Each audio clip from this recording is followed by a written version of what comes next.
और ब्रेक के बाद एक बार फिर से आपका स्वागत है। सीधे रुख करेंगे जहां पर विक्रमादित्य सिंह इस वक्त प्रेस कॉन्फ्रेंस को संबोधित कर रहे हैं। उससे प्रदेश की जनता का ध्यान जो है वो बिल्कुल भी भटकाया नहीं जा सकता और मैं ये आपको आज ये पूरी मजबूती के साथ आपके चैनल के माध्यम से प्रदेश की जनता को और खास करके कांग्रेस पार्टी के जो हमारे कर्मठ निष्ठावान कार्यकर्ता है उनको कहना चाहूंगा, आपने दिल खोलकर फ्रंट फुट पे रहकर लड़ाई लड़नी है, किसी से डरना नहीं है।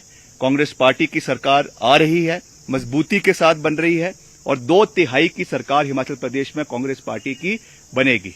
जो जा रहा है वो जाए, जो आ रहा है उनका स्वागत है, मगर कांग्रेस पार्टी के कार्यकर्ता ने सरकारें बनाई हैं और आने वाले समय में कांग्रेस पार्टी का कार्यकर्ता ही हिमाचल प्रदेश में कांग्रेस पार्टी की सरकार बनाएगा।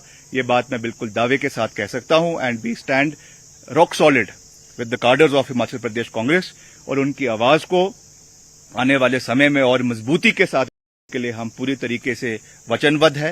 हिमाचल प्रदेश में जो वादे आज हमारे वरिष्ठ नेताओं ने किए हैं, चाहे वो ओल्ड पेंशन स्कीम है, चाहे वो महिलाओं को 1500 रुपए की पेंशन देने की बात है, चाहे वो युवाओं के लिए 680 करोड़ रुपए का बजट रखने की बात है। We have experienced people in the party. Let me tell you, हमारे पास 9 बारी के विधायक ठाकुर कौल सिंह जी है, 4 बारी के विधायक मुकेश अग्निहोत्री जी है, हमारे पास 6 बारी की विधायिका श्रीमती आशा कुमारी है। People with vast administrative experience, जो प्रदेश की अध्यक्ष रहे हैं, जो पार्टी में वरिष्ठ पदों के ऊपर रहे हैं, मिनिस्ट्रियल जो है senior cabinet ministers of the government at various times रहे।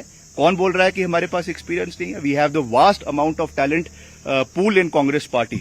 हमें किसी की आवश्यकता नहीं, हम मजबूती के साथ आगे बढ़ेंगे, वरिष्ठ नेताओं के आशीर्वाद के साथ, उनके एक्सपीरियंस के साथ, उनके जो है सहयोग के साथ आगे बढ़ेंगे। और Congress president Shrimati Pratibha Singh is a 4 time member of parliament और साथ ही साथ नया खून का संचार भी होगा। There is a calibrated move this